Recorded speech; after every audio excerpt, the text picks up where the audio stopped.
안녕하십니까. 웨스메이트 수학과학학원의 물리학원, 화학원 강의를 맡고 있는 김인철 원장입니다. 오늘은 물리학원 수능 문제에 대해서 해설을 해보겠는데요. 일단은 요 강의 해설 강의 자체는 이제 수능을 앞두고 있는 예비 고등학교 3학년 학생들을 위해 제작이 됐습니다. 따라서 앞으로 익혀야 되는 여러 가지 스킬들, 그리고 조금 더 보충이 필요한 개념들에 대해서는 아직은 좀 완성이 안 된 학생들이 많이 있겠지만 지금 자기가 배웠던 과정에서 어떤 것들이 좀 더 심화가 되는지, 앞으로 1년 동안 어떤 공부를 더 하면 되는지를 위주로 이 해설을 들어주셨으면 감사하겠습니다. 일단 되게 쉬운 첫 번째 문제부터 가볍게 좀 가보도록 하겠습니다. 1번은 보통의 경우 전자기파 문제가 전통적으로 좀 많이 나오는 추세인데요. 일단 A라고 써있는 문제 먼저 읽어보도록 하겠습니다. 그림 가는 전자기파 A와 B를 이용한 예를 나타낸 것이고, 그림 나는 진동수에 따른 전자기파의 분류를 나타낸 것이다 라고 되어 있습니다. A 같은 경우는 여러분이 잘 아시다시피 전자레인지라는 장치인데요. 요 안에 들어있는 게 마이크로파가 되겠습니다. 마이크로파는 음식을 데우는 데 사용을 하죠. 그래서 전자레인지에 자주 사용이 된다. 전자레인지에 사용이 된다는 건 잘 아실 거라 생각하고요. B 같은 경우는 어떤 상태를 나타내주기 위해서 우리에게 표시해주는 가시광선이라고 할 수 있습니다. 전자기파는 이렇게 여러 종류가 있는데, 인간이 볼 수 있는 가시광선이라는 것은 적외선과 자외선 사이에 있다는 거 다들 잘 아시리라 생각합니다. 그리고 라디오파와 적외선 사이에 해당하는 것이 마이크로파라고 얘기할 수 있는데, 기준을 무엇으로 잡느냐에 따라 다르지만 여기서는 진동수로 잡았는데, 진동수가 작은 것, 라디오파, 그리고 그 다음 마이크로파, 쭉 가서 감마선까지 나와 있습니다. 자외선과 감마선 사이에는 우리가 흔히 X선이라고 부르는 전자기파가 그 안에 들어오게 됩니다. 기억 볼게요. A는 디귿에 해당한다 라고 하는데, 이 마이크로파는 기억에 해당하기 때문에 틀렸다 할 수 있고, 니은, B는 니은에 해당한다. B는 가시광선이고 니은에 해당하는 거 맞습니다. 우리 파장이라는 표현이 나오게 되면 파장은 항상 따로 생각할 것이 아니라 에너지 먼저, 파장을 바로 구별하기보다는 에너지 먼저 비교를 해주셨으면 좋겠어요. 그래서 A랑 B 중에서 에너지가 누가 더 크겠냐, 에너지라고 하는 거는 투과력이라는 개념이랑 연결 지을 수 있기 때문에 투과력을 비교한다 이렇게 하셔도 괜찮을 것 같아요. 투과력을 비교한다. 투과력은 감마선, X선 이쪽으로 갈수록 강해지기 때문에 에너지가 오른쪽으로 가 있는 빛들이 더 크다라고 할 수 있겠어요. 그래서 A와 A, 마이크로파가 A고 가시광선이 B이기 때문에 A와 B 중에서는 A의 에너지가 더 작다라고 얘기할 수 있습니다. 에너지가 작을수록 파장은 에너지와 반비례 관계이기 때문에 파장은 에너지, 빛에 대해서는 파장은 에너지에 대해서 반비례하기 때문에 에너지가 작을수록 파장은 길어지게 됩니다. 따라서 A가 B보다 길다. 역시 맞는 설명 되겠어요. 그래서 답은 니은 디귿 찾아주시면 되겠습니다. 지금은 앞부분 도입부 얘기하다 보니까 조금 길어졌는데, 사실 이 문제 같은 경우는 현역 학생이라면 10초 안에, 정말로 10초 안에 풀어줘야 되는 문제입니다. 2번 문제 보도록 하겠습니다. 그림은 소리의 간섭 실험에 대해 학생 ABC가 대화한 모습을 나타낸 것이다 라고 되어 있네요. 간섭 역시 그렇게 난이도가 높은 내용은 아니기 때문에 가볍게 나왔어요. 하지만 배점은 이제 3점짜리로 조금 배점을 보고 당황하는 학생이 있을 수도 있는데, 공부가 잘 되어 있으면 사실 이런 걸로 여러분이 당황할 일은 없으리라 생각을 합니다. 일단 중요한 부분들 먼저 살펴보도록 할게요. 두 개의 스피커에서 동일한 진동수의 소리를 같은 위상으로가 상당히 중요하죠. 제가 설명을 할 때는 이제 같은 위상으로 간섭 현상이 일어날 때랑 반대 위상으로 간섭 현상이 일어날 때를 좀 구별해서 얘기를 하는데, 보통의 경우 수능 모의고사 기준으로는 같은 위상이 대부분 나오게 됩니다. 동일한 진동수의 소리를 같은 위상으로요. 같은 위상이 상당히 중요하죠. 같은 위상일 때는 경로차가 반파장의 짝수배가 되는 경우, 이런 경우에 우리가 보강 간섭이 일어난다. 이렇게 정리를 해주시면 돼요. 짝수가 아니라 홀수배의 경우는 상쇄 간섭이 일어난다. 이렇게 정리를 해주고 문제 한번 풀어보도록 하겠습니다. 두 스피커로부터 거리가 같다. 거리가 같다라는 이 표현, 거리가 같다면 경로차가 없다는 표현이 되죠. 경로차가 없다.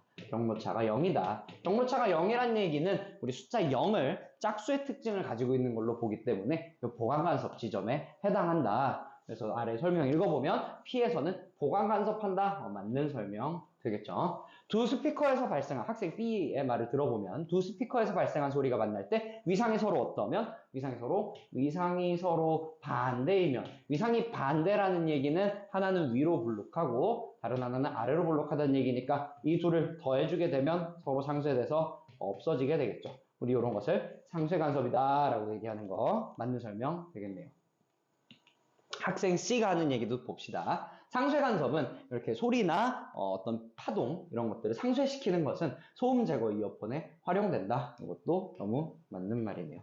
배점은 3점으로 나왔는데 사실 이 문제도 10초 안에 여러분이 풀어주셔야 뒤쪽에 나오는 어려운 문제, 소위 계산 문제들을 빨리 해결을 할 수 있을 거예요. 그 계산 문제를 푸는 시간을 확보할 수 있을 거예요. 자, 그 다음 문제, 3번 문제 봅시다. 이것도 올해 6월 모의고사나 9월 모의고사에서는 조금 생각하는 문제를 냈었는데 이 문제 같은 경우는 되게 평이하게 나왔던 것 같아요. 보겠습니다. 일단 핵반응 나오면 핵반응은 두 가지 물리적으로 중요한 보존 법칙이 있어요. 전하량 보존 법칙이라고 하고요. 전하량 보존 법칙, 그리고 질량 수 보존 법칙이라고 하는 게 핵반응에서는 지켜져야 됩니다. 저건 뭐 여러분이 개념을 듣다 보면은 당연히 알 수 있는 내용이고, 그래서 전하량은 우리가 보통 요 원자 썼을 때 요 기준으로 요 아래 나온 요 숫자들이 전하량에 해당을 하죠. 지금 여기에는 숫자가 안 써있기 때문에 이 둘의 합이 요 아래 들어와야 될 겁니다. 그리고 질량수는 요 위쪽에 써지는, 색깔 좀 다르게 할게요. 질량수 같은 경우는 요 위쪽에 써지는 숫자인데 이들의 합이 요 위에 써져야 되기 때문에 요 X라는 원자는 전하량이 2고 질량수가 3인 원자다라고 얘기할 수 있겠네요. 우리 잘 아시다시피 전하량이 2면 2번 헬륨에 해당하겠네요. X라는 원소는. 아래도 봅시다. X가 이제 질량수가 3이고 전하량이 2니까 우리 이런 것들을 채워주게 되면 좌변에서 전하량의 합이 4가 나왔는데 우변을 보니까 1, 1 해서 요 둘의 합 2는 나와 있는데 4가 되기 위해서는 Y도 2가 돼야 되겠죠. 그리고 위에 질량수의 합이 6인데 여기 2가 이미 있으니까 이놈의 질량수가 4가 돼야 될 겁니다. 따라서 Y는 양성자수 2개, 원자번호 또는 전하량이라고 얘기할 수 있겠죠. 2번이 되는 순간 헬륨이고 질량수는 4 이렇게 찾을 수 있겠네요. 기억, 가에서 질량 결손에 의해 에너지가 방출된다. 핵반응에 대해서는 항상 성립하는 얘기라고 보시면 될 것 같아요. 니은, Y는 질량수가 4짜리 헬륨이다. 맞는 말 되겠고, 디귿, 양성자수는 Y랑 X가 동종원소이기 때문에 양성자수가 다를 리가 없죠. 그래서 Y랑 X가 차이가 나지 않습니다. 그래서 기억, 니은 찾아주시면 될 것 같아요. 3번은 조금 더 시간이 걸릴 수 있는 문제인데 계산을 조금 하니까, 근데 1, 2번은 초단위로 풀어주셔야 되고 3번도 그렇게 오래 걸릴 문제는 아닙니다. 4번 보도록 할게요. 다음은 물질의 이중성에 대한 설명이다. 우리 물질의 이중성이라고 하면은 물질의 입자적인 성질과 파동적인 성질이 동시에 나타난다. 그 중에 보통의 경우 물질은 입자적인 성질은 가지고 있다는 걸 이미 알고 있는데 1900년대 초반에 물질이 파동의 성질 또한 가지고 있다는 걸 여러 가지 실험을 통해 밝혀내게 되죠. 그 중에 하나가 전자선 회절 실험입니다.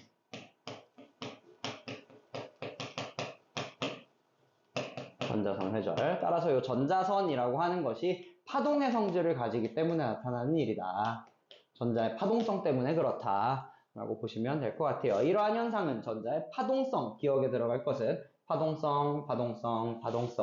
그래서 1, 2, 3번 중에 답을 골라주시면 될 거고, 운동량의 크기가 클수록 물질파의 파장이 어떻게 되는지, 운동량의 크기와 물질파 파장 사이의 관계, 이걸 드브로이 관계식이라고도 하죠. 운동량 크기와 물질파 파장은 람다가 물질파 파장이 운동량분의 플랑크 상수 이렇게 주어지다 보니까 운동량과 파장이 반비례 관계다라고 알아두시면 될 것 같아요. 운동량 크기가 커질수록 플랑크 상수는 상수 고정이기 때문에 파장은 짧아지게 됩니다. 그래서 니은은 파장은 짧아진다, 파장은 짧다. 이거 찾아주시면 될 것 같아요. 여기까지 정확하게 파악하셨으면 디귿은 사실 볼 필요 없는데 무슨 현미경인지는 다들 아실 거라고 생각합니다. 5번 문제 보도록 할게요. 5번 문제 보호 원자 모형 문제인데 조금의 계산이 들어가는 그런 문제로 나왔어요. 그래서 내년 수능도 이제는 보호 원자 모형에서 약간의 산수를 끼워 주셔야 될 것 같아요. 예전처럼 분모에 제곱이 들어가거나 이런 계산을 하지는 않았지만 한번 풀어보도록 할게요. 그림은 보어의 수소 원자 모형에서 양자수 n에 따른 에너지 준위의 일부와 전자회전이 A부터 D까지를, 표는 A부터 D까지에서 흡수 또는 방출되는 광자 한 개의 에너지를 나타내는 것이다. 기본적으로 광자를 흡수하면 에너지는 올라가고 에너지가 높은 상태에서 떨어지게 되면 광자에서 그 빛을 방출하면서 에너지가 떨어지게 되겠죠. 그래서 일단 A 과정을 보면 3번 상태에서 5번 상태로 올라갔기 때문에 에너지를 흡수해야 되죠. A에서는 빛이 방출된다? 틀린 설명 되겠어요. A에서는 빛이 흡수돼야 되죠. 니은 빛의 파장은 B에서가 D에서보다 길다. 아까 나왔던 얘기 그대로 나왔네요. 파장은 어떻게 한다? 에너지로 판단한다. 에너지가 어떤지 판단한다. 누구의 에너지? 빛의 에너지. 빛의 에너지와 파장 사이의 관계식 아까 썼던 거 다시 한번 써봅시다. 에너지는 뭐하다? 파장에 반비례한다. 요거 가지고 얘기하면 될 것 같아요. 에너지가 B랑 D에서 에너지가 어떤지를 비교를 해보면 B는 작고 D는 크죠. 그죠? 그래서 B에서는 에너지가 작기 때문에 파장은 길어야 됩니다. 다시 말하면 파장은 B에서가 D에서보다 더 길다. 맞는 설명 되겠네요. 여러분 잘 읽으셔야 돼요. 디귿. 기억은 2.55다. 기억 볼까요? 기억은 이 C 과정에서 방출되는 에너지를 얘기하는 건데 이 C 과정에서 방출되는 에너지는 D 과정에서 방출되는 에너지보다 요만큼만 차이가 나죠. 요 부분. 요만큼에 해당하는 에너지는 A에서의 에너지와 B에서의 에너지의 차이에 해당하기 때문에 일단은 A의 에너지와 B의 에너지 차이를 한번 산수로 구해주시면 됩니다. 차이는 3,1이 되겠네요. 0.31. 0.31만큼의 차이를 D에서 빼주면 C의 에너지가 되겠죠. D에서 2.86에서 0.31을 빼주게 되면 55.2가 되니까 기억에 들어갈 숫자는 2.5다 맞는 설명 되겠네요. 간단한 산수가 들어간 첫 번째 페이지에서는 산수가 조금 들어간 문제가 되겠네요. 6번 봅시다. 6번은 전형적인 이제 도르래와 저울 이런 것들이 혼합되어 있는 운동 방정식 문제인데요. 저 같은 경우는 이제 물리학을 전공한 사람으로서 운동 방정식을 쓰는 걸 상당히 강조하는 편인데 그 이유는 학생들이 기초가 없는 상태에서 물리학적인 기초가 없는 상태에서 운동 방정식을 생략하고 운동을 분석하는 경우에 실수가 많이 나오기 때문에 보통은 저는 강조를 많이 하는 편입니다. 근데 지금 요 수업 요 해설 영상 같은 경우는 어느 정도 완성이 된 학생들을 대상으로 하기 때문에 조금 빨리 설명을 하도록 할게요. 일단은 무게가 1N이다 라는 얘기는 이 친구가 받는 중력이 아래 방향이죠. 아래에 지구가 있으니까 아래 방향으로 1N만큼 존재한다. 단위는 생략할게요. 그런데 요 놈이 1N의 힘을 받음에도 불구하고 정지해 있다고 하기 때문에 요 힘을 상쇄시켜 줄 것이 반드시 필요하죠. 그것은 위에 달려있는 실의 역할입니다. 실이 1N 위쪽으로 당기고 있어요. 실은 1N만큼 팽팽해진 상태인데 팽팽해진 것은 B까지도 영향을 주어서 B의 위쪽 방향 1N의 힘을 작용해주게 됩니다. 근데 이 1N은 실이 주는 힘이고 저울에 지금 2N 나와 있는 건 저울이 B를 2N으로 들어 올린다는 얘기니까 결국 B는 위쪽 방향으로 실이 당기는 것과 위쪽 방향으로 저울이 들어 올리는 것을 합해서 위쪽 방향으로 3만큼의 힘이 B에 작용하고 있어요. 하지만 얘는 마찬가지로 정지해 있기 때문에 아래 방향으로 뭔가가 있어야 되겠죠. 정확히 3만큼. 그것이 B에 작용하는 중력이 될 겁니다. 그래서 기억부터 살펴보면 실이 B를 당기는 힘, 크기가 1N이다. 맞는 설명 되겠고요. 니은 B가 저울을 누르는 힘 중요하네요. B가 저울을 주어와 목적어 우리 이렇게 얘기할 수 있을 것 같아요. 누가 누구를 이런 표현이 나오고 뒤쪽 보면 저울이 주어가 됐죠. 아까 빨간색 표시했던 저울이 이번에는 주어가 됐고요. 아까 노란색 표시했던 B가 목적어가 됐어요. 다시 말하면 어떤 서술하는 표현이 B가 저울을 누르는 이라는 서술형 표현이 저울이 B를 받치는 으로 바뀌었어요. 주어와 목적어가 달라지면 이건 작용 반작용 관계에 있다 라고 여러분 2학년 때부터 아마 잘 배우셨을 거예요. 디귿 B의 무게는 3N이다. 무게는 아까 중력이라고 했고 아래로 3N 정확히 맞는 설명 되겠네요. 답은 5번 찾으면 되겠어요. 첫 번째 페이지에서 계산 문제가 조금씩 산수 문제가 들어있는데 이 페이지를 푸는데 여러분이 물리학에서 조금 높은 등급을 원한다면 빠른 호흡으로 풀어주셔야 돼요. 1분 내외로 좀 풀어주셔야 다음 뒤에 있는 제가 이따가 보여드리겠지만 계산 문제들에 조금 시간을 할애하실 수 있을 거예요. 만만하지 않습니다. 만만하지 않아요. 앞에 있는 문제들을 빨리빨리 풀어내는 능력이 스피드 있게 풀어내는 속도감 있게 풀어내는 능력이 상당히 중요해요. 자, 7번 문제 같이 보도록 하겠습니다. 그림은 자성체 P와 Q 솔레노이드가 X축상에 고정되어 있는 것을 나타낸 것이다. 자성체와 자석은 딱 두 가지만 기억하시면 돼요. 미냐, 밀어내냐, 땡기냐. 밀어내냐, 땡기냐만 기억하시면 되는데 자성체와 자기장이 서로 땡긴다면 이 자성체는 상자성 또는 강자성을 띠고 있고 밀어낸다면 반자성을 띠고 있습니다. 그 내용을 잘 기억해 주시고 그 다음 문제를 잘 읽으셔야 돼요. 여러분들이 문제가 길면 좀 대충대충 읽는 습관이 있는데 주의하셔야 됩니다. P와 Q가 솔레노이드에 작용하는 자기력이래요. 그러니까 솔레노이드가 받는 자기력을 의미하죠. 솔레노이드는 그래서 지금 이 문제에서는 플러스 X방향 오른쪽으로 힘을 받는다라고 나와 있습니다. 이 방향은 Q가 당기고 P가 밀어낸다라고 해석할 수 있겠네요. 요거는 반자성 물질이고요. 요거는 상자성 물질이 될 거예요. 문제는 상자성체와 반자성체라고 했으니까 되겠네요.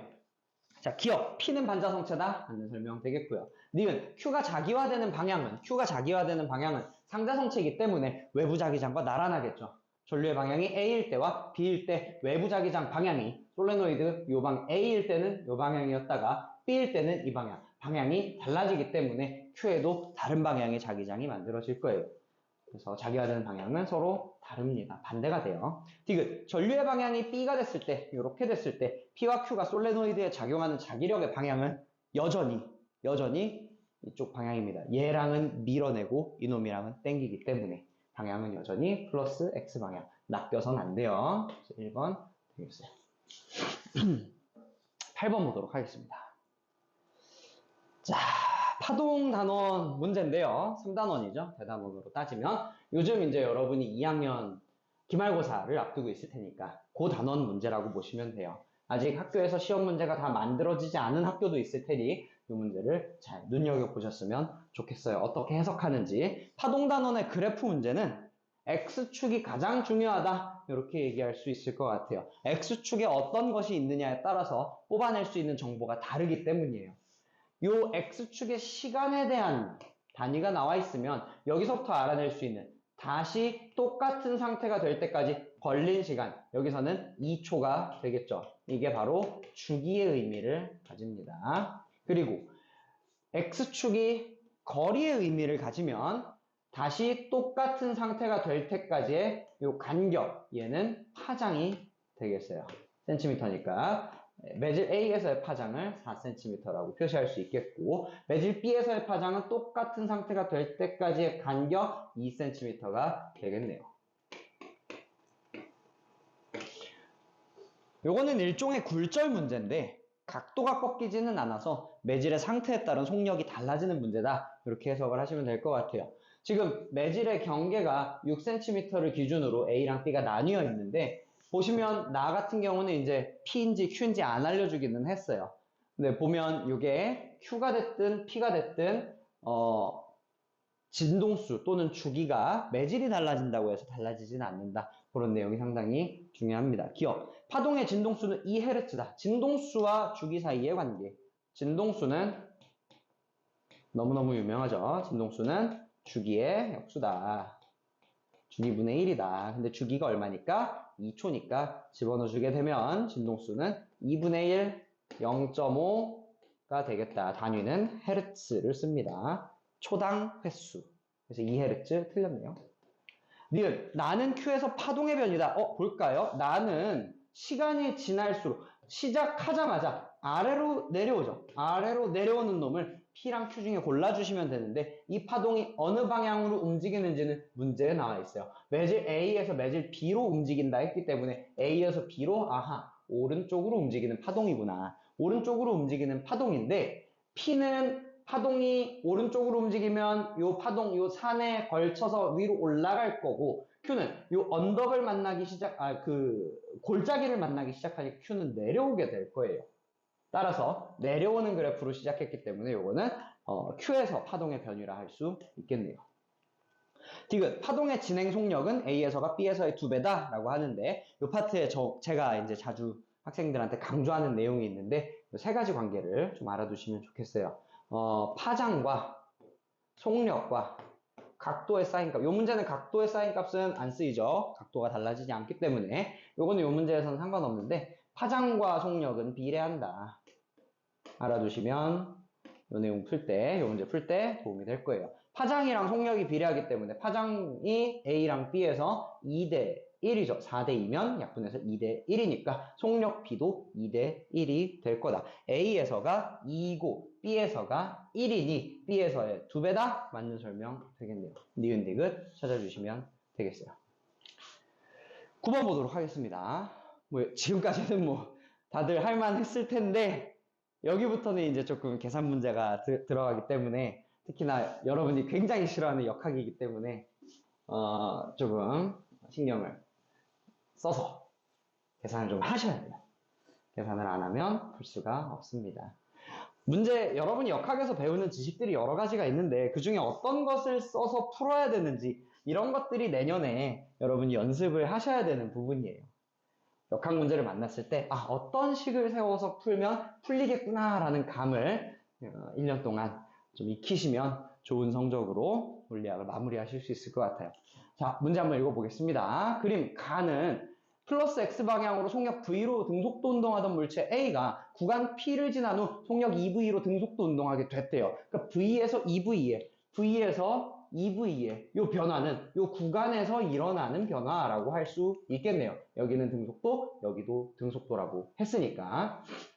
그림 나는 플러스 X방향으로 3V로 움직이던 놈이 역시 똑같은 구간 P를 지나면서 VB로 변했대요. 이제 여러분 중에 좀 성급한 친구들은 V가 2V로 오케이, 3V는 4V로 이렇게 하실 수 있는데 절대 안 돼요. 무슨 상황인지 좀 파악을 하셔야 돼요. 이 구간에서 무슨 일이 있느냐 보시면 A와 B는 질량이 같고 이것도 질량 M, B도 질량 M, 질량은 똑같대요. P에서 구간 P에서 같은 크기의 일정한 힘을 받았다라고 되니까 거리가 똑같고 거리가 동일하고 그리고 힘도 동일한 상황이에요. 여러분이 문제를 읽어보고 파악을 하셔야 돼요. 내가 풀어봤던 문제가 나오지 않을 거라고 생각을 하셔야 됩니다. 거리랑 힘이 나와 있으니까 여기서부터 연결 지을 수 있는 개념, 힘과 거리를 곱하면 뭐다? 에너지, 일이랑 관계가 있겠다. 일 에너지 정리로 해결하면 되겠구나. 일 에너지 정리로 해결하면 되겠구나. 일 에너지 정리가 뭐죠? 일을 하면 그만큼 운동 에너지가 변한다. 간략하게 쓰면 V제곱 빼기 V0의 제곱이 2AS다. 이 내용이었죠. 그게 일 에너지 정리와 같습니다. 그래서 요 하얀색 구간 P에서 일어났던 일이 뭐냐? 결국 V가 변한다 이게 아니라 V제곱이 변한다로 가셔야 돼요. V제곱이 변한다. 얘가 제곱해볼까요? 그럼 요 놈은 제곱하면 V제곱이 되고 2V를 제곱하면 요 놈은 4V제곱이 되니까 오케이. 제곱 길이는 3V제곱만큼 달라지네요. 다시 말하면 요 놈도 마찬가지 구간을 지났으므로 제곱하면 9V제곱 여기서랑 마찬가지로 3V제곱이 변하니까 VB는 12V제곱이 돼야 되겠다. 이렇게 가시면 될 것 같아요. 봅시다. 그러면 기억, P를 지나는데 걸리는 시간은 여기서는 아무래도 일정한 힘을 받는다 보니까 힘을 일정하게 받는다고 써 있어요. 같은 크기의 일정한 힘. 따라서 무슨 운동하죠? 등가속도 운동하죠. 등가속도 운동 엄청 중요하죠. 우리 사실 역학은 전부 다 등가속도 운동이라고 보셔도 돼요. 등가속도 운동인데 그때 걸린 시간 어떻게 구하죠? 여러분 어떻게 배웠는지 모르겠지만 그래프로도 배웠을 거고 등가속도 운동 공식으로도 배웠을 거고 근데 저는 이렇게 합니다. 보시면 등가속도 운동일 때 걸린 시간은 평균 속력분의 평속분의 거리 이렇게 구하시면 이게 걸린 시간이 돼요. 요거 비교하라는 거죠. 그죠? 근데 거리, 구간 P라는 것은 거리는 동일하기 때문에 평균 속력이 어떠냐를 가지고 걸린 시간이 어떻게 변했는지를 따져보시면 될 것 같아요. 거리는 동일하다. 평균 속력 어떤지 봅시다. 얘는 V와 2V의 평균 2분의 3V가 될 거예요. 얘는 3V와 얘는 조금 복잡하죠. 2 루트 3 V가 되겠네요. 그래서 2 루트 3V와 3V의 평균 보시면 V와 2V의 평균보다는 3V와 2 루트 3V의 평균이 더 클 것이기 때문에 구간 나에서 평균 속력이 더 크기 때문에 걸린 시간은 더 짧게 됩니다. 따라서 이 구간에서 더 짧은 시간 동안 힘을 받았다. 걸리는 시간은 P를 지나는데 걸리는 시간은 가에서가 더 오래 걸렸다. 가에서가 더 크다. A가 더 크다. 맞는 말 되겠네요. 니은, 물체가 받은 충격량, 충격량 뭘까요? 충격량 어떻게 계산하죠? 첫 번째 방법, 델타 P로 계산하시면 되죠. 두 번째 방법, F 곱하기 델타 T로 계산하시면 되죠. 이 문제에서는 F가 동일하다라고 나와 있기 때문에 델타 T 비교하시면 될 텐데 델타 T 비교가 기억에 나와 있어요. 그래서 가에서 델타 T가 더 크기, 걸린 시간이 더 크기 때문에 A 가에서가 충격량이 더 크다 맞는 말 되겠네요. VB는 2 루트 3V죠? 틀렸어요. 기억 니은 찾아주시면 되겠습니다. 자, 넘어볼게요. 10번. 문제가 되게 거대한 문제인데, 요 위에 부분은, 제가 한번 읽고 넘어가도록 할게요. 그림과 같이 한 변의 길이가 4D인 정사각형 금속고리. 요 문제는 전자기후도 문제고요. 상당히 유명한 문제예요. 여러분이 2학년 때 공부하는 동안에 자이스토리나 마더텅 이런 걸 풀었을 때 상당히 많이 나왔던 그런 유형이에요. 그래서 긴장하지 않고 차분한 마음으로 문제를 살펴본다면 비록 수능에 나온 3점짜리 문제지만 충분히 푸실 수 있을 거라 생각합니다. 볼게요. 그래서 이 정사각형 도선이 4D인 한 변의 길이가 4D인 정사각형 도선이 XY 평면에서 플러스 X방향으로 등속도 운동하며 자기장 세기가 B0로 똑같은 균일한 자기장 영역 1, 2, 3을 지나간대요. 금속고리의 점 P가 7D를 지날 때 유도 전류가 흐르지 않는다라고 돼 있네요. 여기를 지나갈 때 이놈의 간격이 4D이기 때문에 이 7D를 지나갈 때 이쪽은 3D 이렇게 되어 있겠죠. 요 모양으로 되어 있을 때 유도 전류가 흐르지 않는데요. 유도 전류가 0이래요. 이거 왜 그럴까요? 자속의 변화가 없기 때문에 그렇죠. 이 가운데 있는 2번 영역은 넓이도 변하지 않고 자기장 세기도 변하지 않으니까 자속 변화가 없어요. 하지만 이 1번 영역은 이 도선이 움직일수록 점점 줄어들게 됩니다. 조금은 줄어요. 근데 그 줄어든 만큼 3번 영역에서 늘어나게 되기 때문에 유도 전류가 흐르지 않는다는 뜻은 여기의 변화량과 여기의 변화량이 똑같다라는 뜻입니다. 면적은 같기 때문에 자기장도 같아야 돼요. 줄어든 만큼 늘어나야 한다. 따라서 이 유도 전류가 0이라는 표현으로 3번 영역에 들어가는 방향의 자기장이 생겼구나 라고 얘기할 수 있어요. 그래서 자기장 방향은 1과 3에서 같다. 맞습니다. 니은 P가 X는 3D를 지나갈 때 요 그림은 이제 지울게요. 3에서 들어가는 방향이다 라는 걸 알아냈으니까 요 그림 지우고 P가 3D를 지나갈 때 이렇게 생겼겠네요. P가 3D를 지나갈 때 요때 들어가는 방향이고요. 요때 P에 흐르는 유도 전류의 방향은 플러스 Y 방향이다. 요 점이 이제 P점이 되겠죠. 자, 어떻게 되나 볼까요? 들어가는 방향의 자기장이 늘어나고 있으니까 도선 입장에서는 그 들어가는 방향의 자기장, 늘어난 자속을 상쇄시켜주기 위해서 요 방향으로 유도전류를 생성해야 합니다. 따라서 반시계 방향으로 돌 것이고 유도전류는 P 입장에서는 위로 전류가 흐르는 게 되네요. 그래서 플러스 Y 방향이다. 맞는 말 되겠습니다. 디귿, P에 흐르는 유도전류의 세기는 P가 X는 5D를 지날 때가 3D를 지날 때보다 크다. 자, 3D를 지날 때는 요 B의 B0에 해당하는 영향만 받는데 5D를 지날 때는 어떻죠? 5D를 지날 때는 제가 노란색으로 그려볼게요. 5D를 지날 때는 이제 이런 모양이 될 텐데 조심해야 되는 거 1번 영역 전부 다 들어와 있게 되면서 변화량에 영향을 주지 않습니다. 다시 말하면 지면을 칠판을 뚫고 나오는 자기장이 생기는 것 요거만 변화가 생겨요. 따라서 요 변화는 아까 전에 들어가는 게 생기던 거랑 방향만 반대지 똑같은 크기이기 때문에 두 유도전류의 세기는 서로 같아야 합니다. 따라서 기억, 니은 찾아주시면 될 것 같아요.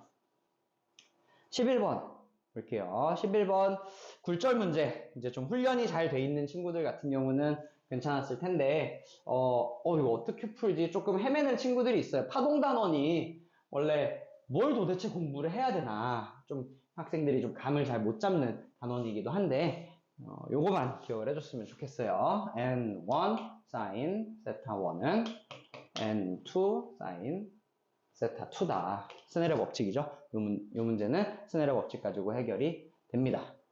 볼게요. 자, 일단 A에서의 각도 세타 1, B에서의 각도는 쭉쭉쭉쭉쭉 법선을 연장하면 중심을 지나겠네요. 그죠? 따라서 반지름으로 같기 때문에 여기 세타 C가 될 거예요. 세타 C는 보니까 세타 1보다는 작아 보이죠? 그래서 여기서 하나 메모를 해놓읍시다. 세타 1이 세타 C보다 크다. 따라서 각도 A가 더 크기 때문에 A 쪽의 각도가 더 크기 때문에 굴절률은 A가 더 작게 되겠네요. 그죠? 그리고 파장 비교하라 그랬는데 굴절률과 반대로 부등호 써주시면 파장 비교가 곧바로 됩니다. 그래서 A에서가 B에서보다 길다? 맞는 말 되겠어요. 니은 세타1과 세타2를 비교하라고 하는데 요 각과 요 각을 비교하라고 하네요. 지금 보니 세타 C는 B와 C의 경계에 입사각이 지금 B와 C 경계의 입사각이 임계각이므로 90도로 굴절해서 빠져나가요. 우리 임계각의 정의가 굴절각이 90도다라는 내용이 있어요. 그래서 이렇게 빠져나가는 각인데 요거 봅시다. 광선의 굴절된 경로는 반사된 경로 말고 굴절된 경로는 시간을 거꾸로 돌려도 똑같기 때문에 지금 여기에서 요 지점에서 이렇게 쏘면 이렇게 지나서 이쪽으로 나가게 돼 있어요. 물론 여기서 반사되는 것들도 생각해야 되지만 그랬을 때 요 놈과 요 놈을 비교를 해본다면 자, 요 B와 C 경계에서 가그리미더 각도가 크기 때문에 그리고 스네르 법칙에서 한쪽 각도가 커지면 나머지 각도도 커지기 때문에 이 각이 큰 쪽이 최종적인 각도도 클 수밖에 없어요. 그죠? 그래서 세타1이 세타2보다 커진다라고 할 수 있겠네요. 요 광선 경로 바꾸는 건 잘 하시면 좋습니다. 디귿 A와 B 사이의 임계각은 세타 C보다 작다. 한번 볼까요? 이것도 해볼 수 있어요. 뭐냐면 지금 여기에서 전반사가 일어나나요? 광선 경로 바꿨을 때 전반사 일어나지 않고 굴절하게 되죠. 90도로 굴절한 거 아니죠. 전반사 아직 일어나지 않았죠. 얘보다 더 어때야? 누워야. 얘보다 더 눕게 쏴줘야 전반사 일어날 것 같아요. 다시 말하면 A와 B 사이의 임계각은 세타 C는 아까 하얀색 세타 C보다 더 크네요. A, B 사이의 임계각은 세타 C보다 크다. 그래서 디귿은 틀렸다 하시면 됩니다. 굴절 문제 몇 가지 해봤어요. 이렇게 해서 한 장, 첫 번째 장을 이제 넘어왔는데 사실 물리학 중간에 계산 문제가 우리 하나 있었지만 여기까지 여러분이 쭉 막힘없이 쭉쭉 풀어주셨어야 돼요. 사실은 고3 학생들이 이걸 볼지 모르겠는데 되게 마음 아프게 생각을 합니다. 제가 올해 고3 학생들을 가르치면서 쉽게 나올 거야 라고 얘기를 했는데 작년이랑 비슷하게 나왔어요. 시간 부족했을 거고요. 학생들이 조금 엄청나게 당황할 만한 문제는 이 다음에 나오는 하나 있긴 한데 그렇게 많지는 않았어요. 그래서 내년에 좀 더 다양한 상황의 문제들을 여러분이 좀 마주치는 것이 도움이 많이 될 것 같아요. 상대성 이론 문제 한번 볼게요. 매년 나오는 문제죠. 그림과 같이 관찰자 A에 대해 관찰자 B가 탄 우주선이 광원과 거울 PQ를 잇는 직선과 나란하게 광속에 가까운 속력으로 등속도 운동한다. A의 관성계에서 P와 Q는 광원으로부터 각각 L1, L2만큼 떨어져 있어요. 지금 L1, L2로 표시가 되어 있는데 이렇게 거리가 같은 것처럼 표시가 되어 있을 때 여러분이 이거 똑같다라고 놓고 풀면 안 돼요. 문제 상황으로부터 거리가 어떤지 파악하셔야 돼요. 빛은 광원으로부터 각각 PQ를 향해 동시에 방출된다. 광원으로부터 PQ를 향해 동시에 방출된다. 광원에서 방출된 빛이 PQ에 도달하는 데 걸리는 시간은 똑같다. 아, 되게 중요한 단서네요. B가 봤을 때 번쩍한 놈이 P랑 Q에 동시에 도달하더라 라고 하네요. B가 봤을 때. A가 봤을 때 움직이는 B가 봤을 때. 그죠? B의 입장에서 보면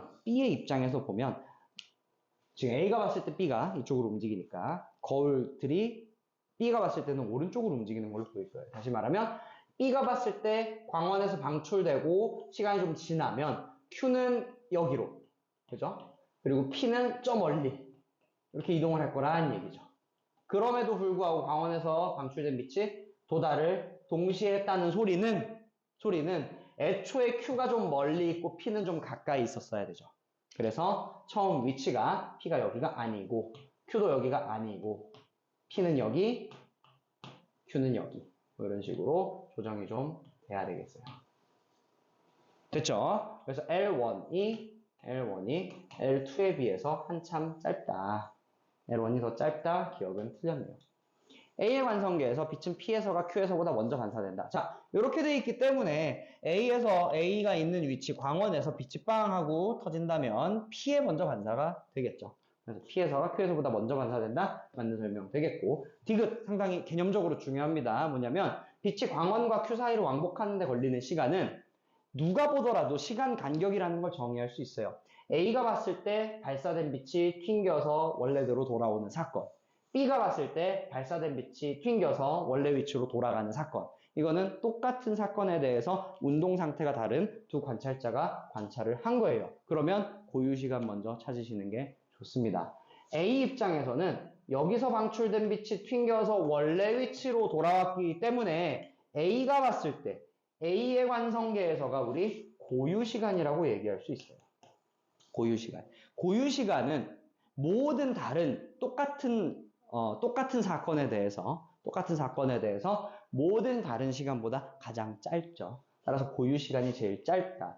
B의 관성계에서가 더 길다. 근데 B 관성계에서보다 크다라고 했으니 틀린 말이 되겠네요. 고유시간은 가장 짧아요. 넘어갑시다. 13번. 연력학 문제 간단한 계산 문제로 나왔어요. 이제는 피스톤 이런 거 나오지는 않으니까 제가 또 찍는 걸 잘 못해가지고 어떨지는 잘 모르겠는데 일단은 계속해서 이 문제가 나오고는 있어요. 내년에도 비슷할 거라고 생각을 합니다.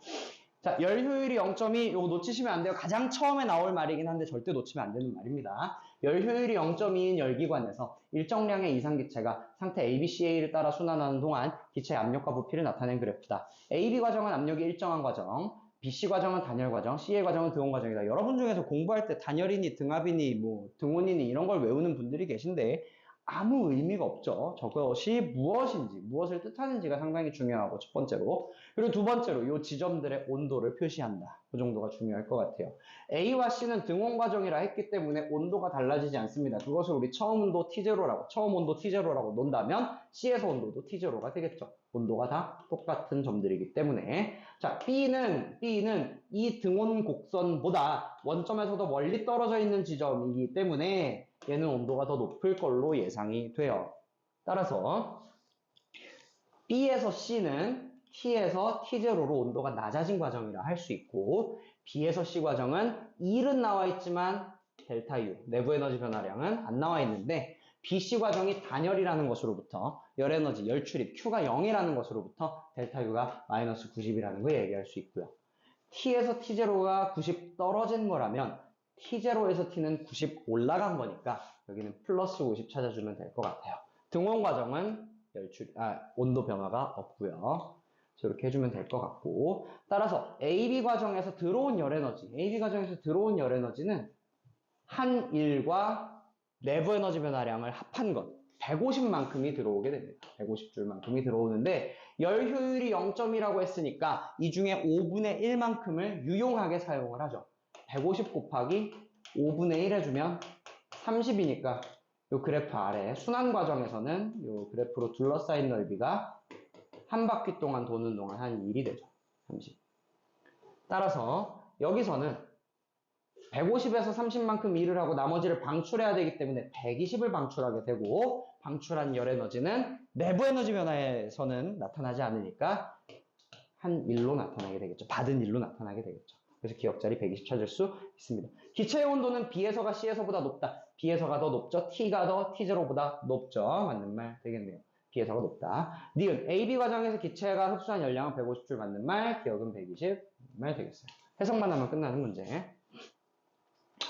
작년에 이제 학생들을 가르칠 때, 제가 이렇게 풀어주고 나면 학생들이 되게 허탈해 하는데, 올해도 수능 끝나고 나서 친구들이, 좀 어려웠다, 이런 얘기들을 많이 했어요. 제가 그 학원 이전하면서, 이런저런 준비를 하느라고 좀 뒤늦게 수능 문제를 풀어봤는데, 미안한 얘기지만, 지금까지는, 여기까지는, 요 문제까지는, 그렇게까지 어려운 문제는 솔직히 없었어요.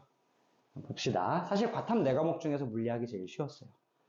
제가 물리학과라서 하는 얘기가 아니고. 일단은 볼게요. 이 문제. 만난다. 뭐 이런 문제도 상황 상당히 자주 나오던 문제인데, 여러분이 14번 문제 같은 경우 보면은 어디를 봐도 시간에 대한 표현이 나와 있질 않아요. 시간에 대한 표현이 나와 있지 않으면 대부분의 경우 이 공식을 적용하는 것으로 풀릴 거예요. 상당히 유명한 등가속도 운동 공식이죠. 이 문제도 마찬가지로 풀어보겠습니다. 가에서 보니까 P점에 가만히 놓은 놈이 시간이 지나서 V로 움직인대요. 여기에서는 A의 속력이 0이었다가 여기에서는 A의 속력이 V가 됐답니다. 이 거리를 L이라고 한다면 우리 이런 식 하나 만들 수 있을 것 같아요. 나중에 V제곱이 됐고 처음은 0이고 가속도는 뭔지 모르겠지만 이동거리 L이라고 쓰자. 이 식이 A에 대해서 나타나는 식이죠. 그죠? B에 대해서는 어떻죠? B는 여기에서 지금 이 상황에서부터 어딘가에서 이제 이 둘이 충돌을 하게 될 텐데, B랑 A가 충돌을 하게 될 텐데, 이때는 VA, 이때는 VB라고 합니다. 볼까요? B는 어떻죠? B는 나중 속도 VB 제곱 마이너스 처음 속도 2V의 제곱이니까 4V 제곱 맞나요?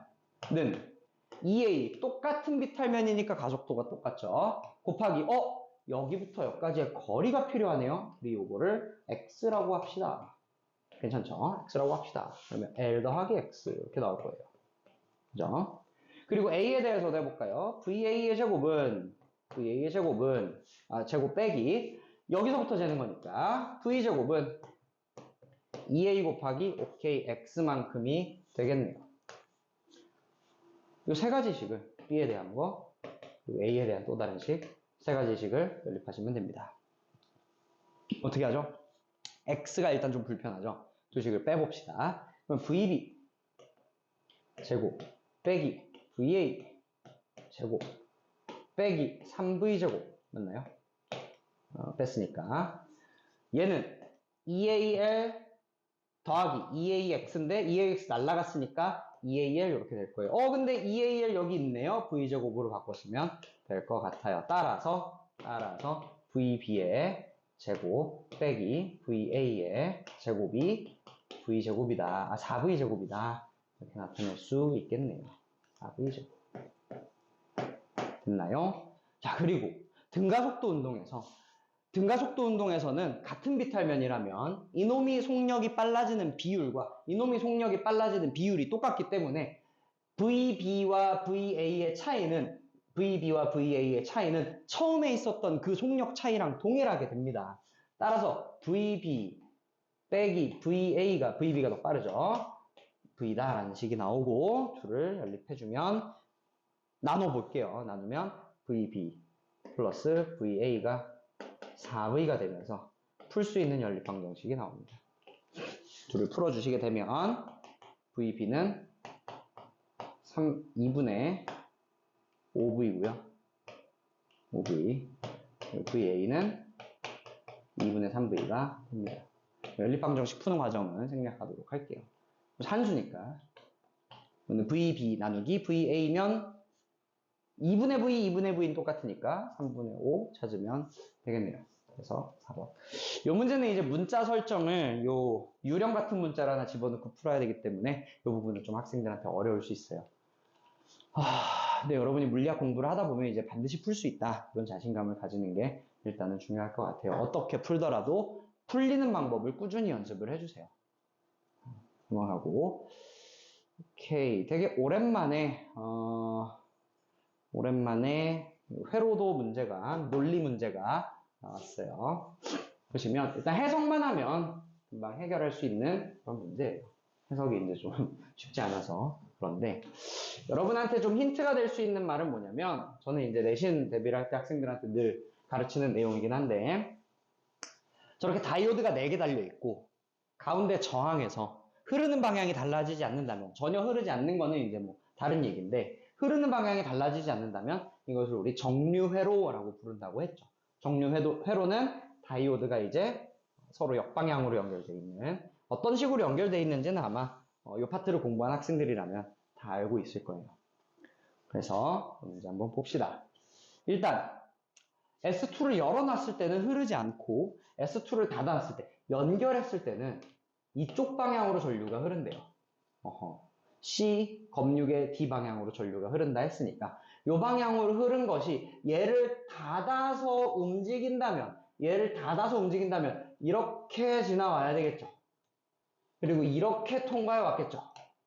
그죠? 그러려면 여기가 플러스 극이어야 되기 때문에 아하, A랑 연결된 게 되겠구나.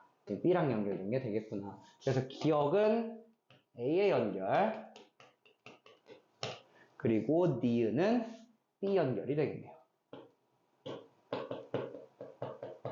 나머지 내용도 확인을 한번 해보면 S2가 열려있을 때 노란색으로 하겠습니다. S2가 열려있을 때 B에 연결한다면 여기가 플러스 극이기 때문에 전류가 이렇게 움직이죠. 끊겨 있으니까 움직이지 못하고요. 흐르지 못하고요. 이렇게 지나가서 검유계를 통과하고 위쪽으로 나오게 됩니다.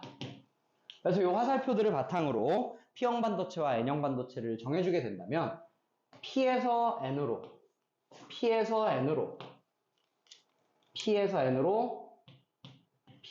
전류가 흐른다는 거 생각해 주시면 어디에 무슨 형 반도체가 써 있는지를 다 찾을 수 있을 거예요. 그래놓고 문제를 한번 풀어볼게요. 이거 좀 올리면 불편할 수 있는데 한번 보겠습니다.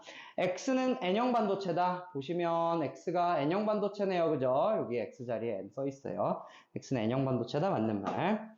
그리고 B의 연결은 니은에 해당했죠. 틀린 말. 디귿 S1을 A에 연결하고 S2를 닫으면 봅시다. S1을 스위치 1번을 A에 연결하고 S2를 닫으면 하얀색이죠. 이렇게 연결하고 얘를 닫으면 어떻게 되나 봅시다. 전류가 흘러서 여기까지 왔는데 이쪽으로 가죠. 왜냐하면 여기는 여기서 N으로 막혀 있으니까 끊긴 것과 같죠. 역방향 연결이 돼 있다라고 얘기할 수 있겠네요.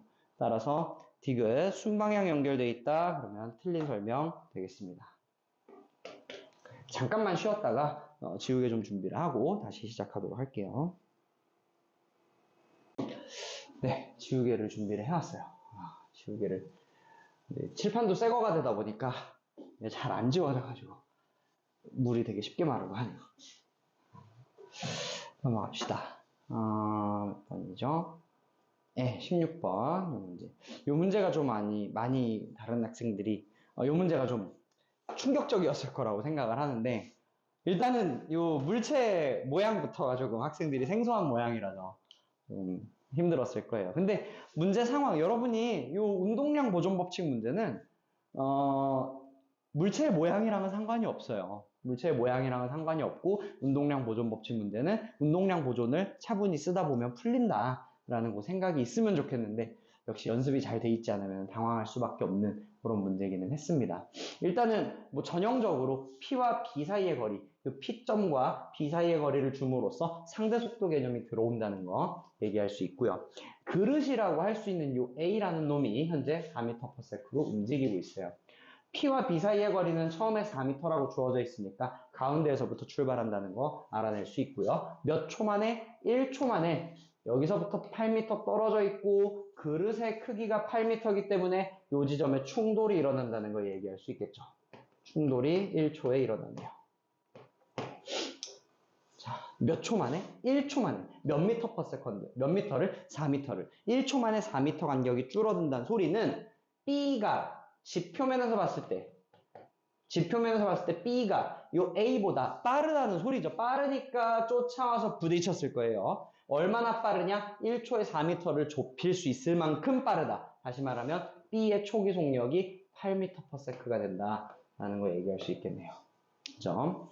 그리고 이 중간 상황은 사실 분석하기가 조금 어렵습니다. 왜냐하면 상대적으로 얼마나 서로 빠른지 느린지는 얘기할 수 있지만 현재 이놈들의 질량을 알 수가 없기 때문에 이 마지막 상태에 조금 집중을 해볼 거예요. 이 그래프 마지막에도 그려져 있는 거거든요. 3초 이후에는 이 둘이 떨어지지 않는다라는 뜻이에요. 한 덩어리가 돼서 움직인다라는 뜻이고 마지막 3초 이후에 이 친구의 속력을 알려줬기 때문에 한 덩이의 속력을 알려주고 있죠. 이걸로부터 우리 운동량 보존 법칙을 적용해 보면 처음 상태 A의 질량 곱하기 A의 속도 더하기 B의 질량 곱하기 B의 속도 한 것이 처음 운동량이 되겠죠. 이 처음 운동량과 나중 상태 A와 B가 같은 방향으로 5m/s로 움직이니까 A의 질량과 B의 질량을 더해서 5m/s로 움직인다 이렇게 얘기할 수 있겠네요. 이들을 잘 정리해주면 3MB는 MA가 되겠다 해서 A의 질량이 B의 3배다. 기억은 맞는 말이 되겠네요. 이렇게 몇 배가 되는지만 찾아놨으면 굳이 질량이라는 걸 자꾸 데리고 다닐 필요가 없어요. 그래서 MB 대신에 우리 1 넣고 MA 대신에 3 넣고 풀어봅시다. 자, 이 상황 한번 분석을 해볼게요. 이건 무슨 뜻이죠? 2초 만에 여기 있던 B가 이쪽으로 온다는 소리죠. 2초 만에. 다시 말하면 A와 B가 서로 얘가 B랑 서로 가까워지는 속력이 4m/s다. 8m를 2초 만에 주파하기 때문에 다시 말하면 이쪽으로 움직이는 A의 속력과 A의 속도와 이쪽으로 움직이는 B의 속도 이 둘이 4m/s가 된다는 뜻이네요. 그렇죠? 그래야 2초 동안 서로 좁혀지게 되니까. 그래서 이 오른쪽 A만큼 그리고 왼쪽 B만큼이 빼져서라고 얘기를 할 수 있겠네요. 서로 이 VB랑 VA를 우리 속도 개념으로 생각을 한다면 둘의 차이가 오른쪽 4m/s다라고 얘기할 수 있겠네요. 그래서 요거는 뭐 기울기가 음수지만 크게 신경 안 쓰고 이런 식으로 하나 써볼게요. A 대신에는 우리 3 집어넣고 B 대신에는 1 집어넣을 거니까 MB 대신에는 20을 이렇게 얘기할 수 있겠고 그 다음 요 당시의 속도 B의 속도를 VB A의 속도를 VA라고 한번 해볼게요. 그러면 얘가 B의 속도 B는 지금 튕겨서 왼쪽으로 움직일 거고 A는 오른쪽으로 움직일 거니까 A의 운동 방향을 플러스로 정한다면 A의 질량 3 곱하기 A의 속도 더하기 B의 속도 B는 질량이 1, B의 속도 VB 요거는 벡터기 때문에 방향이 이 친구한테 들어있어요. 요 식을 하나 얘기할 수 있고 그리고 A가 더 크죠? 빼기 VB 하면 요게 4m/s 나와야 될 거예요. 4는 m/s 단위는 뺄까요? 이 둘을 연립하시면 A와 B를 찾을 수 있겠습니다. 더 해볼게요. 더하면 4VA가 4랑 20 더했으니까 24 VA는 6 나오고요. 6 집어넣으면 VB는 2 나오면서 A랑 B가 전부 다 오른쪽 방향이다 라는 걸 얘기할 수 있어요. 2초일 때 A의 속력은 6m/s 맞는 말 디귿 2초일 때 운동 방향은 A와 B가 전부 다 플러스 방향 맞는 설명 되겠네요. 자, 여러분이 조금 익숙하지 않을 그림이긴 했는데 운동량 보존 법칙 문제입니다. 17번 도르래 문제네요. 비탈면 문제고요. 역시 등가속도 운동 문제고요. 운동 방정식 쓰시면 간단합니다. 근데 여기까지 오느라 많이 지쳤을 거예요. 현장에 있었던 학생들은 특히나 요 직전에 있던 요 운동량 보존 법칙 문제를 풀면서 어우 왜 이렇게 나한테 시련을 주나 했을 수 있는데 정신을 차려놓고 보시면 얘도 우리가 많이 연습했던 상황이에요. 근데 좀 복합적으로 나와 있으니까 조금의 해설 보태보도록 하겠습니다. 일단 문제 상황을 보시면요. 가에서 물체 A, B, C를 실로 연결하고 A를 전 P에 가만히 놨더니 물체 각각의 뒷면에서 등가속도 운동에서 A가 Q를 EV로 지난대요. 가만히 놨더니 여기 있을 때는 V가 0이었는데 여기를 지날 때는 V가 EV로 바뀌었네요. 요 내용이에요. 그죠? 그리고 B와 C 사이의 실이 끊어지면서 Q에서 R까지는 무슨 운동하죠? 상당히 중요한 표현이네요. 실이 끊어지고 A와 B는 등속도 운동을 한대요. 오케이. 여기에서도 EV였고 지금도 EV가 됐네요. 그죠? 등속도 운동이네요. 이 노란색 등속도 운동이란 소리는 뭐죠? R자임이 0이다. 왼쪽으로 작용하는 중력 M 선생님은 여기 보통 비탈면 나오면 가속도를 중력 가속도를 G1, G2 이렇게 놓고 풀죠. M, G1은 여기 있는 건 소문자 M, G2 이런 관계가 있죠. 요거 하나 찾아두셔야 돼요. 등속도 운동한다라는 조건으로부터 나오는 식이에요. C는 어떤 가속도로 운동을 하죠? C는 G2라는 가속도로 등가속도 운동을 하죠. 이쪽 비탈면의 중력 가속도가 G2니까. 오케이. 그래서 결국 마지막에 무슨 조건이 나오냐면 EV로 움직이던 C가 나중에는 몇 V? 5V가 된대요. 오케이. 이런 내용들이 일단 나와 있어요.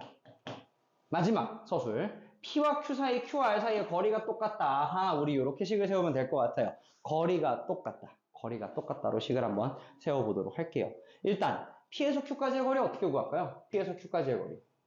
등가속도 운동하죠. 등가속도 운동은 평균 속도 이렇게 구하죠. 등가속도 운동에서 곱하기 걸린 시간 하면 이동거리 나오죠. L이라고 쓸게요. P에서 Q까지 이 거리 L이라고 씁시다. 그리고 Q에서 R까지도 한번 볼까요? Q에서 R까지는 무슨 운동하죠? 등속도 운동하죠. 등속도 운동. EV로 등속도 운동하죠. 곱하기 걸린 시간 하시면 역시 이동거리 L 나오네. 이게 무슨 뜻이죠? 2랑 2는 약분되고 여기는 V예요. 요건 2V야. 근데 이동거리가 똑같아. 아, 걸린 시간이 2배 크구나. 요거는 T구나. 이렇게 얘기할 수 있겠네요. 걸린 시간이 이렇게 차이가 나는구나. 자, 그런데 봅시다. 이거 무슨 뜻이죠? P에서 Q까지는 속력이 0에서 EV로 바뀌었어요. 속력이 0에서 EV로 바뀌었다는 소리는 2t초 동안 EV의 속력 변화. 다시 말하면 요때 당시에 가속도를 내가 T분의 V로 나타낼 수 있다. 이런 뜻인데 요때는 어떻죠? 몇 초 동안? T초 동안 속도가 얼마나 변했는지 등속도 운동인데 여기에서 이만큼 오는 동안 생긴 일이 또 다른 게 있죠. 2V에서 5V가 됐어요.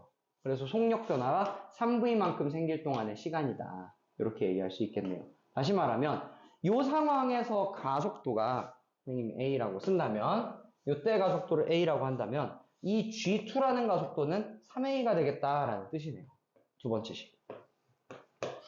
됐네요. 그럼 다 했어요.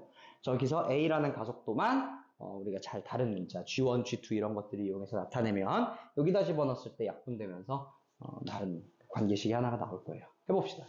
왼쪽 그림에서 오른쪽으로 지금 등가속도 운동을 하니까 이 방향으로 등가속도 운동을 하니까 그리고 운동 방정식을 써보면 3mg2 빼기 대문자 mg1 얘가 3m 더하기 대문자 m의 가속도 a 이렇게 쓸 수 있겠죠. 그죠? 근데 대문자 mg1이 아까 구했다시피 소문자 mg2니까 빼주면 2mg2 그리고 3m 플러스 대문자 m으로 나눠주면 이게 가속도 a가 될 거예요. 근데 이 가속도 a에다가 몇 배를 해주면 3배를 해주면 이 관계식에 의해서 G2가 될 거니까 약분할 거 약분해주면 식을 찾아낼 수 있겠죠. 6m은 3m 플러스 대문자 M. 따라서 대문자 M은 3m입니다. 대문자 M은 3m입니다. 찾을 수 있겠네요. 답은 2번 되겠습니다. 조금 길죠? 이거는 뭐 길어요. 이 문제는 좀 긴 문제.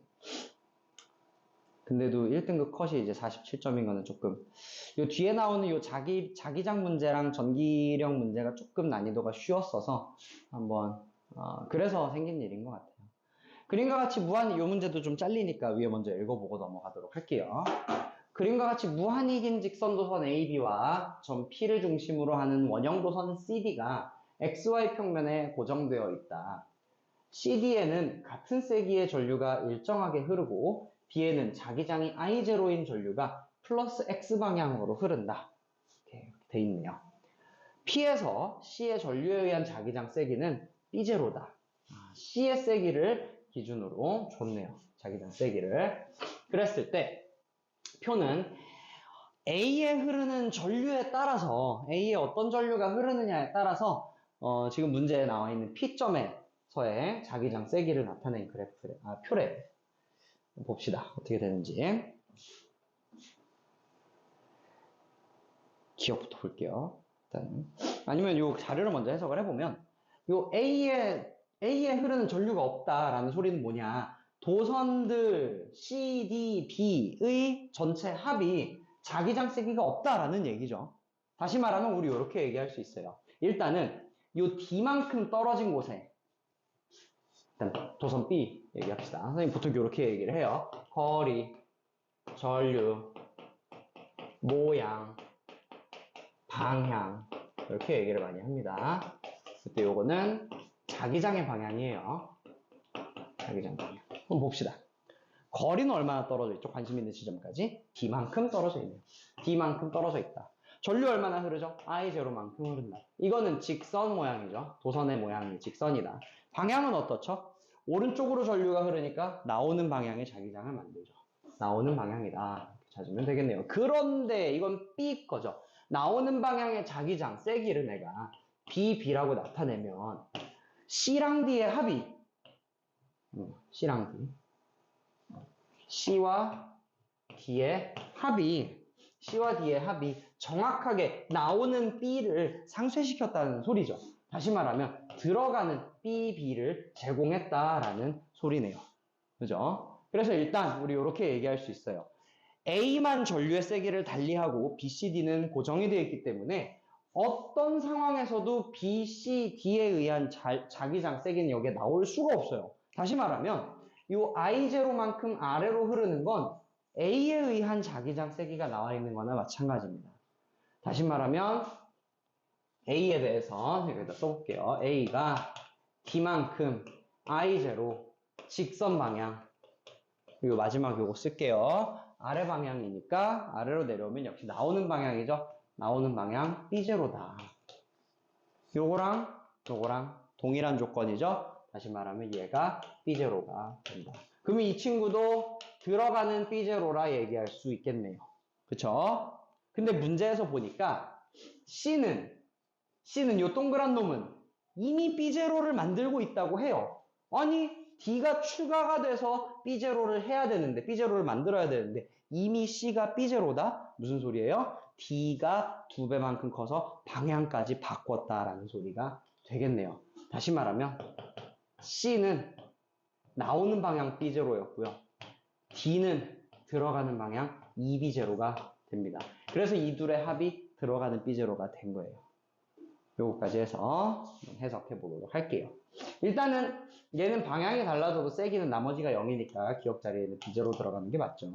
일단 기억은 B0다. 니은 P에서 C의 전류에 의한 자기장 방향은 C의 전류에 의한 자기장 방향은 나온다. 수직으로 들어간다. 틀렸네요. 디귿 P에서 D의 전류에 의한 자기장 세기는 이놈은 B에 의한 거 B0보다 더 크다. 2B0가 B0보다 크죠? 맞는 말 되겠네요. 기억 디귿 찾아주시면 되겠습니다. 자기장 문제는 생각보다 어렵진 않았어요. 그래서 여러분이 이 뒤쪽을 좀 눈여겨보셨으면 좋았을 것 같은데 넘어가도록 합시다. 자, 19번 볼게요. 두 문제 남았네요. 그림 가는 점전화 ABC를 X축 상에 고정시킨 것으로 AB에 작용하는 전기력의 방향은 똑같다. A랑 B에 작용하는 전기력 방향이 똑같대요. 그럼 이거 뭐죠? 점전화 3개가 힘을 받는데 A, B는 방향이 같다? 그러면은 C까지도 하면 0 돼야 되죠. 세 전화에. 그러니까 점전화가 받는 모든 전기력의 합은 0이 된다. 그죠? 작용반작용 법칙에 따라서 서로 다 상쇄가 돼서 0 돼야 됩니다.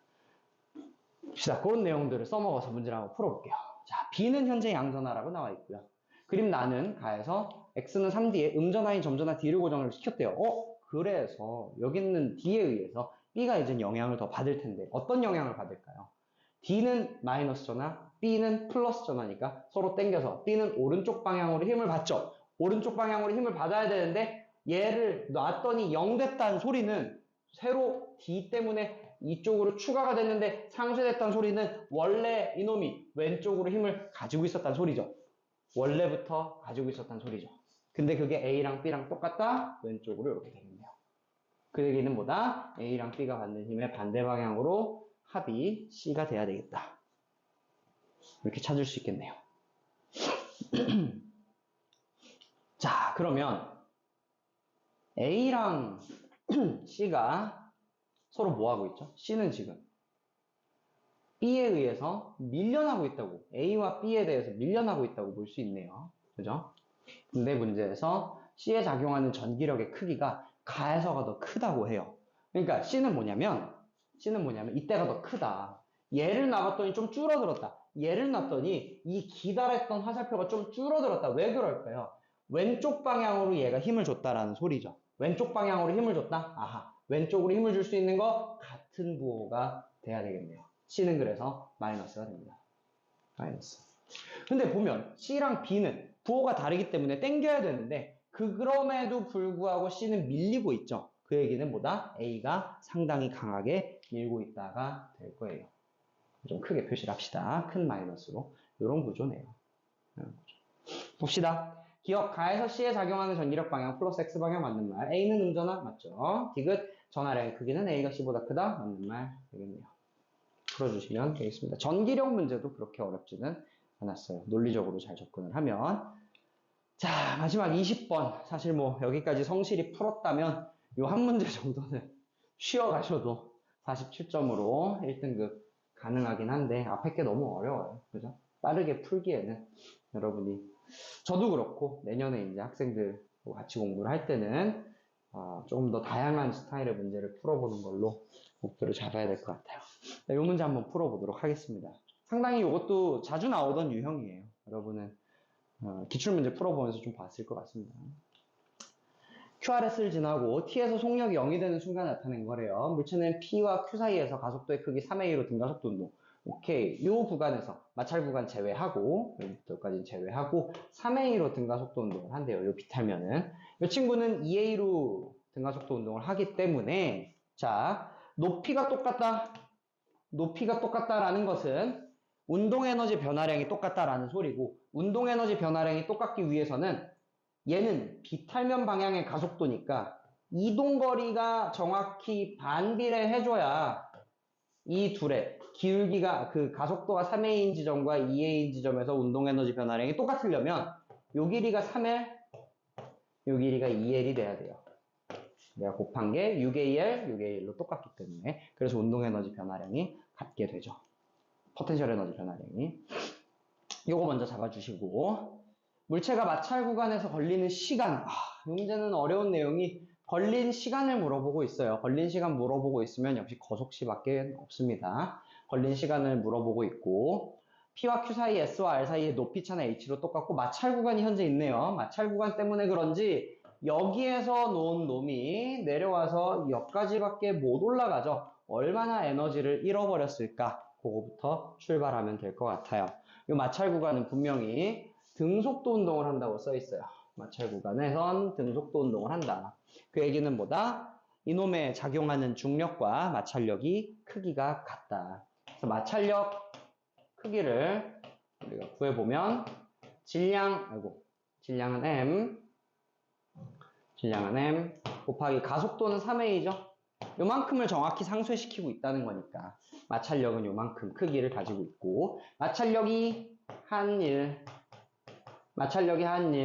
를 구해봅시다. 마찰력이 한일은 마찰력 곱하기 거리죠. 거리. 마찰 구간의 거리. 요거죠. 요 거리는 분명히 시간으로 요놈과 연결이 되어 있을 거예요. 요 마찰력이 한일은 결국은 역학적 에너지 변화를 주는데 그 역학적 에너지가 바뀌다 보니까 이만큼의 차이가 생긴 거죠. 그죠? 우리가 여기에서 역학적 에너지 보존 법칙을 적용해보면 제가 이제 가속도가 3A이고 뭐 2A니까 여기는 0, 뭐 요거 3V 이렇게 잡을게요. 편하니까. 그래서 0에서 3V가 됐다 하면 운동 에너지 2분의 1 곱하기 M 곱하기 9V 제곱만큼 얘가 이제 MGH 내려오는 동안에 운동 에너지 변화량인데 정확하게 요만큼을 마찰력이 잃어버리죠. 그죠? 마찰력이 요만큼을 정확하게 잃어버려요. 그래서 우리 요거 가지고 식을 한번 써볼게요. 마찰력이 한일이 2분의 1 M 9V 제곱 이렇게 되겠네요. 3V의 제곱이니까. 봅시다. 요 2분의 1 MV 제곱, M 9V 제곱 같은 경우는 또 어떤 관계가 있냐면 가속도 3A로도 알려져 있으니까 그리고 우리가 요 길이를 EL로 표시를 해놨으니까 저거 가지고도 쓸 수 있을 것 같아요. 왜냐면 나중속도 3V의 제곱 빼기 처음 속도 0 요거는 2 곱하기 가속도 곱하기 이동거리 해줄 수 있겠네요. 그래서 9V 제곱이 4, 3, 12, 12L이다. AL이다. 이렇게 낼 수 있겠네요. 그래서 요거 요 자리에 한번 넣어볼까요? 9V 제곱이 요거니까 9V 제곱이 12AL이니까 넣어본다면 약분해서 6MAL 이렇게 나올 것 같아요. 아하, 그래서 3MA와 6MA를 약분해서 2가 나오면서 마찰 구간의 길이가 2L이라는 걸 찾았어요. 마찰 구간의 길이가 2L이구나. 우리 요거 왜 찾았죠? 무슨 조건이 있습니까? 시간이 똑같다라는 조건이 있으니까. 시간 똑같다는 거속시밖에 없어요. 거리가 2L이니까. 그리고 여기선 등속도 운동에서 3V분의 2L만큼의 걸린다. 이렇게 걸린 시간이다. 이렇게 얘기할 수 있겠네요. 그죠? 3V분의 2L만큼 걸린 시간이 있다. 여기서는 어떨까요? 여기서 저 정도 시간이 걸렸으면 여기서는 R에서의 속력을 VR이라고 하고 S에서의 속력을 VS라고 한다면 똑같은 얘기를 해볼 수 있겠죠. 왜냐면 좀 얘가 있어가지고 여기 좀 지울게요. 이제 필요한 것들은 찾아냈으니까 2L은 저기다 써놓을까요?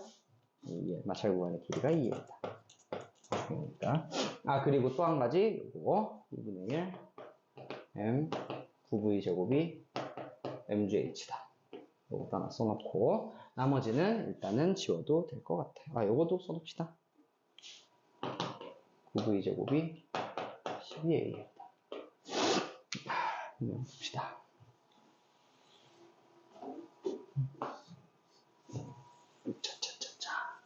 지우고 우리가 저 걸린 시간이 여기서도 똑같다라는 내용을 이용을 할 거예요. 어떻게 되냐? 볼게요. 여기서 걸린 시간 그리고 이동거리 알고 있으니까 평균 속력을 구할 수 있죠. 걸린 시간과 이동거리를 알고 있으면 평균 속력을 구할 수 있다. 걸린 시간 2L 나누기 3V 걸린 시간분의 이동거리 3L 써주면 약분해서 L은 약분되고 2분의 9V가 VR 플러스 VS의 반 이렇게 되겠네요. 따라서 VR 플러스 VS는 9V 이렇게 찾을 수 있어요. 마찬가지로 위에서 한 거랑 비슷하게 이놈들 제곱 사이에 관계식 찾을 수 있겠죠. 그죠? 언제가 더 빠르죠? 아래에서가 아무래도 더 빠르겠죠? 운동 에너지가 크니까 VR 제곱 마이너스 VS 제곱 큰 거 빼기 작은 거 하면 2 곱하기 가속도 곱하기 이동거리 이렇게 쓰면 되니까 얼마죠? 4A 곱하기 3이니까 12AL 똑같네요. 12AL 얼마였지? 9V 제곱이네요. 오케이. 여러분이 연립방정식 풀 때 상당히 많이 쓰는 거예요. 요거랑 요걸 나눠서 연립하는 거. 나누면 합차 공식이니까 VR 마이너스 VS가 나오는데 요게 9V 제곱 나누면 V가 되니까 더해서 9V 빼서 V 이걸 풀면 되겠네요. 다 했어요. 더하시면 2VR 10V가 되니까 그죠? VR은 5V가 되고요. VS는 거기서 V만큼 빼면 되니까 4V가 돼요. 이제 뭐 급박한 상황에서 이제 감이 좋은 친구들은 곧바로 알아낼 수도 있을 거예요. 이게 차이가 9V 제곱이라서 피타고라스 수죠. 3대 4대 5. 아무튼 찾아내면 될 거고 문제에서 묻는 거는 야 여기에 있던 4V라는 속력이 0 되던데 높이 차이가 얼마니? 요거 물어보죠. 역학적 에너지 보존 법칙 보면 운동 에너지가 얼마나 줄었으니까 2분의 1m 16V 제곱만큼 줄었으니까 포텐셜 에너지 얼마만큼 늘었니? 요 대문자 H 구하라는 거죠. 요거 얼마냐 물어보는 문제네요. M은 날리시고요. 8 될 거고 8V 제곱인데 여기 보니까 써먹으시면 되겠죠. 질량은 약분하고 2분의 9 V 제곱이 GH니까 이렇게 쓰면 V 제곱 대신에 9분의 2 GH를 넣을 수 있죠. 여기다가 9분의 2 GH 넣고 앞에 8 곱한 게 G 대문자 H다. G 약분하시면 9분의 16H로 높이차를 구할 수 있어요. 16H 답은 1번 되겠습니다.